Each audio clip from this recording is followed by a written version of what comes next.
हमने यहाँ आकर के 36 खत्म कर लिए। कैसे कर लिए? कभी हम शिव की पूजा करते हैं, उसको मालिक मान बैठते हैं, कभी हम गणेश को मालिक मान बैठते हैं, कभी हम विष्णु जी को, कभी हम अन्य देवी देवताओं या गांव के किसी भैरव भूत बेतालों को। और ये ऐसे सक्षम नहीं हैं जो हमें कुछ सुख दे सके। ये ना हमें दुख दे सकते, ना ये हमें सुख दे सकते, क्योंकि ये केवल हमें किया कर्म ही देते हैं। और पूर्ण परमात्मा सत्य पुरुष कबीर देव, कबीर साहिब, ये हमारे सभी संकटों का निवारण करते हैं। ये सक्षम है। हमारे जीवन में आने वाले यानी प्रारब्ध में, किस्मत में किसी भी प्रकार का कोई संकट है, उसका ये निवारण सहज में कर देते हैं। ये कब करते हैं? जब हमारी आस्था 100% कबीर परमेश्वर में हो जाएगी और अन्य किसी भी देव से हम कोई भी वस्तु की डिमांड स्वप्न में भी नहीं करेंगे।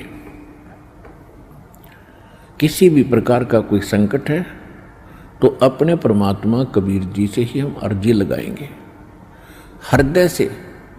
कुछ समय के बाद आपका स्वभाव बन जाएगा इस ज्ञान और समाधान और इस भक्ति के कारण कि आप पर कुछ भी आपत्ति आवेगी, आप केवल हे बंदी छोड़, हे परमपिता परमात्मा कबीर साहिब,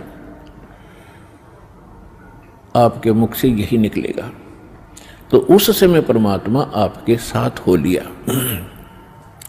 फिर उस आत्मा के जीवन सफर में कोई भी संकट,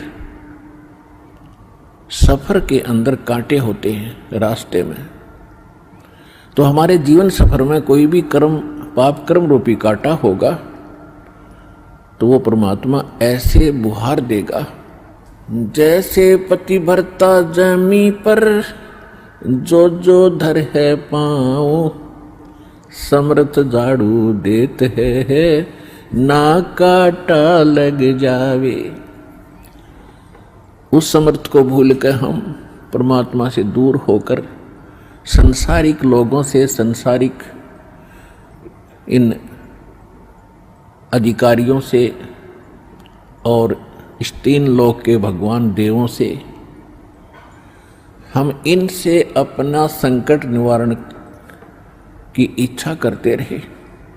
ये हमारी अध्यात्म ज्ञान की जो है कमी थी, त्रुटि थी। और जब हम परमात्मा से ही सब कुछ डिमांड करेंगे, इनके ऊपर समर्पित हो जाएंगे, तो परमात्मा कहते हैं जिस समय आप गर्भ के अंदर थे उस समय आपके साथ कौन था? ना माँ थी, ना पिता था, ना कोई अन्य सगा संबंधी था। अकेले आप और परमात्मा, बीच में कोई नहीं था। उस समय आप सीधी पुकार कर रहे थे, हे परमात्मा मुझे इस नरक से निकाल दे। माँ के गर्भ में बहुत पीड़ा होती है। उस पीड़ा को हम बाहर आने से भूल जाते हैं, क्योंकि त्रिगुण में माया, इन तीनों गुणों के प्रभाव से हम बहुत ज़्यादा प्रभावित होकर के अचेत हो जाते हैं। वो पिछली सब शुद्ध बुद्ध समाप्त हो जाती है। और परमात्मा आप कितना साक्षी है कि अंदर माँ के पेट में आपको उसने पाला। माँ के गर्भ से बाहर आने से पहले आपकी कैसी व्यवस्था कर दी, वो कितना चिंता करता है आपकी। दांत नहीं थे तो माँ के स्तन में दूध भेज दिया, और उससे पहले एक टोपा दूध नहीं था माँ के स्तन में।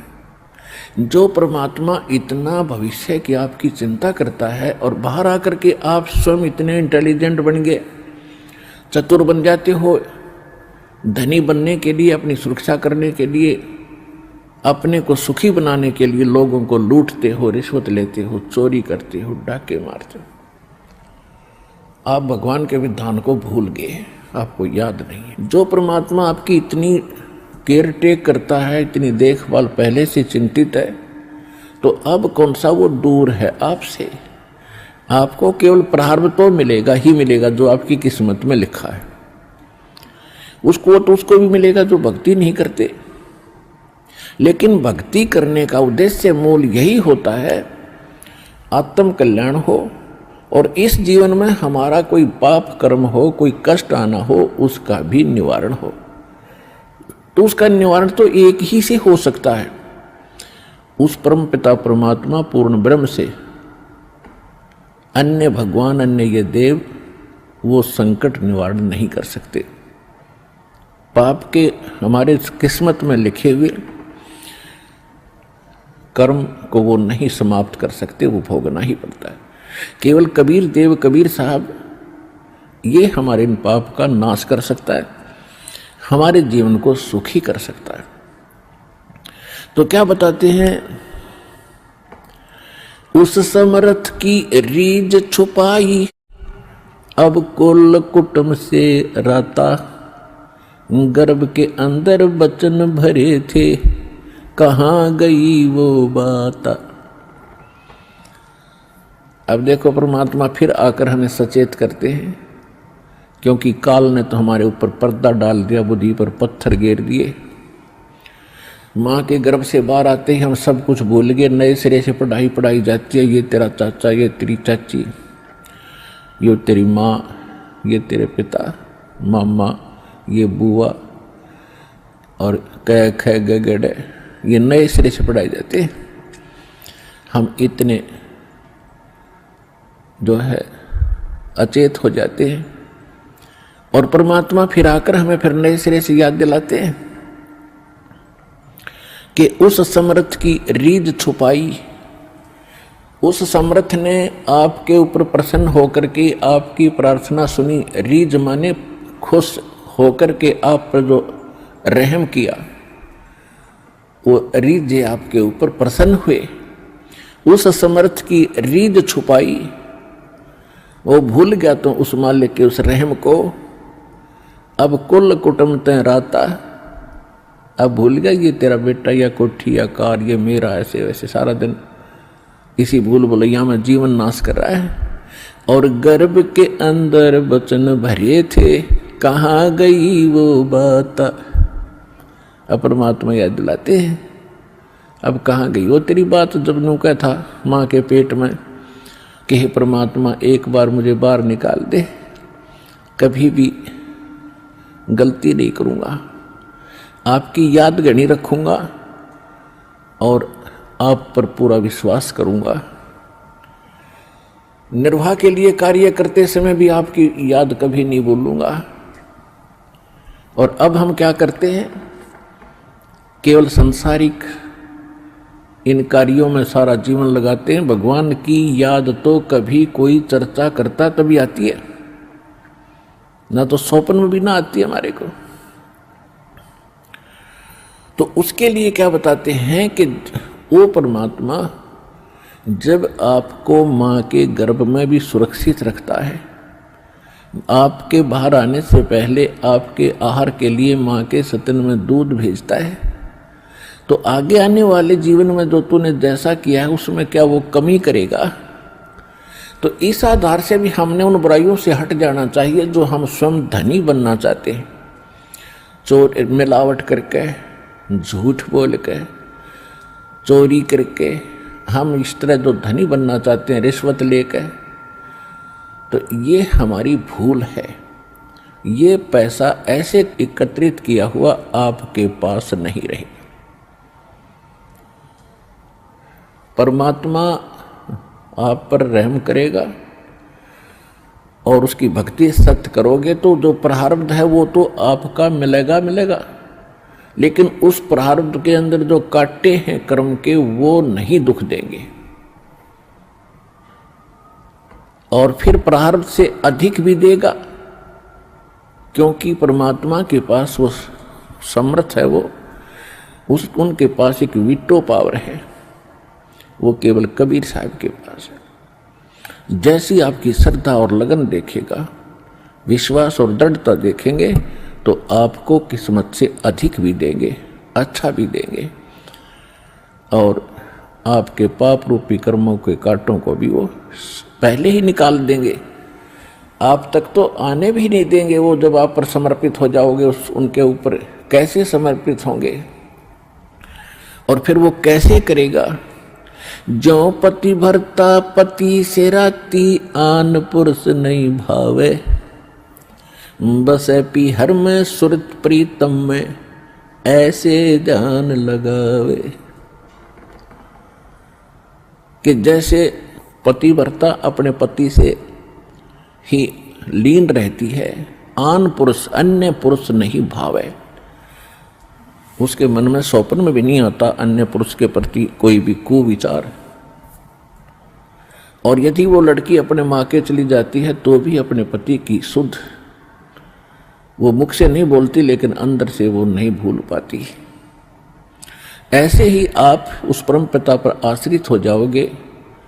कहीं पर भी आप काम कर रहे होगे, किसी भी फील्ड में, चाहे दुकान, मजदूरी, किसानी या नौकरी, तो आप उसी लड़की की तरह उस पर अपने पति यानी कबीर भगवान को, परमात्मा को, उस मंत्रों को, उसके रहम को आप कभी भूल नहीं पाओगे। तो उस समय आपका नाता उस परम पिता से जुड़ चुका है। यदि आप पल पल पर भूल जाते हो, याद नहीं रहती है भगवान की मेहर, तो अभी आपकी समर्पण भाव में कोई कमी है, जिस कारण से भगवान ने आपको दृढ़ता से नहीं पकड़ा है। तो जब आपको परमात्मा दृढ़ता से कैच कर लेगा, आपकी सच्चा समर्पित भाव देख लेंगे, वो तो अंतर्यामी है। तो उस समय कहा है कि जैसे पतिव्रता जमीन पर और जो जो धर है पाँव, जितने कदम रखती है, समर्थ झाड़ू देत है, ना कांटा लग जाए। इतना दयालु है ये कबीर भगवान। आपके जीवन रूपी सफर में आपके कदम रखने से पहले आपके वो पाप रूपी कांटों को बुहार देगा, झाड़ू दे देगा आपके रास्ते में, कि कहीं मेरी प्यारी आत्मा को वो कांटा ना लग जाए। अब दास देख रहा है जिसने आज 20-20 वर्ष हो गए नाम लिए, ने 10-10 वर्ष हो गए, 15-15 वर्ष हो गए, 5-5 वर्ष हो गए, 6-6 वर्ष हो गए। अब वो कितना सुखी जीवन जी रहे हैं, और उनके घरों के पास में, दूसरे रिश्तेदारों में, अपने घरों में दूसरे चाचे ताऊओं में के कर टूट रहे हैं, और कितने कितने दुखों का वो सामना कर रहे। तो वो इन पर भी आने थे। आज उनको पता भी नहीं कि हमारे ऊपर कोई कष्ट आना था, क्यों आया ही नहीं। तो पुण्यात्माओं, आज उन भक्तों से पूछ कर देखना आप, क्योंकि आपको यहाँ इकट्ठा इसलिए किया जाता है, आपसे पहले लगे हुए बच्चे, भाई बहन आपके भी यहाँ आते हैं, और वो आपको अपना अनुभव सुनाते हैं कि हम ऐसे दुखी थे, और जिस दिन से दीक्षा ली है, मालिक की शरण ग्रहण की है, हम पर कोई संकट नहीं आया। आपको दृढ़ता मिलती है, आपको विश्वास होता है, और वो सत्य होती है। जब एक आम आदमी जिसको आप जानते नहीं, वो आपको जानता नहीं, बता रहा, तो सच्चाई होती है। तो इसलिए फिर आप और डगमग होने से बच जाते हो। इसलिए आप जी को यहाँ बुलाया जाता है। और जो प्रसंग चल रहा है कि परमात्मा ने जो आपको, जब आप भगवान से जुड़ जाते हो तो आपको परमात्मा अपने कोटे से लाभ देना शुरू करेगा, और फिर आपको ऐसी विधि, साधनाएं, शास्त्र अनुकूल भक्ति विधि बताई जाती है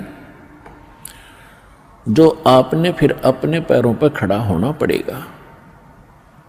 जैसे सरकार क्या करती है कि किसी व्यक्ति को रोजगार प्राप्त नहीं है, उसको लोन देती है, और उसमें कुछ सब्सिडी भी देती है कि भी 80% सब्सिडी है। 1 लाख रुपया दे दिया, अपना गुजारा कर और धंधा शुरू कर दे, और फिर आप केवल 20,000 ही वापस लौटा देना, 80 माफ कर दिए। तो कितना सहयोग मिल गया उसको। लेकिन उसने अपना तन मन धन से फिर भविष्य में अपने पैरों पर खड़ा होना पड़ेगा। बार बार सब्सिडी मिलेगी नहीं। इसी प्रकार यहाँ आने वाले को परमात्मा अपने कोटे से राहत देनी शुरू करता है और फिर विधि बताता है कि ये कमाई कर और अपने पैरों पर खड़ा हो जाए, भाग्य भक्ति तू कर, ऐसे दान धर्म कर, फिर तेरा गुजारा यानी तेरी भक्ति कमाई बढ़िया हो जाएगी, तेरा अच्छा काम चलेगा, तभी सफलता होगी। क्योंकि आपके भाग्य में सुख नहीं था, संकट थे, इसलिए तो आप पर कहर टूटे, दुख हुए। अब यहाँ आओगे आपको सुख मिलेगा, गारंटेड मिलेगा, आपकी आयु भी बढ़ाई जाएगी। परमात्मा कबीर साहब सक्षम है। लेकिन आप हृदय से चाहोगे, ऊपरले मन से आओगे तो उतना ही लाभ मिलेगा। आप हृदय से चाहोगे और समर्पित हो जाओगे परमात्मा से अतिरिक्त, इस कबीर साहब से अतिरिक्त कोई और इष्ट में आप सौपन में भी ध्यान नहीं लगाओगे, तब ये परमात्मा आपका हाथ पकड़ेगा। और समर्थ जब हाथ पकड़ लेता वो छोड़ता नहीं। तो इसलिए आप जी यहाँ आने से पहले इस ज्ञान को समझें और हमारे मूल उद्देश्य को समझें कि हम क्या बताना चाहते हैं। हम केवल यहाँ संकट निवारण और रोग निवारण के लिए नहीं बैठा दास, ये तो एक्स्ट्रा देते हैं आपको, ये तो आपको रूंगे में देते हैं, रूंगे में, ये सौदे में नहीं, हमारे में। हमारे सौदे में तो केवल जन्म और मरण के इस कहर को समाप्त करने का ये हमारा उद्देश्य है।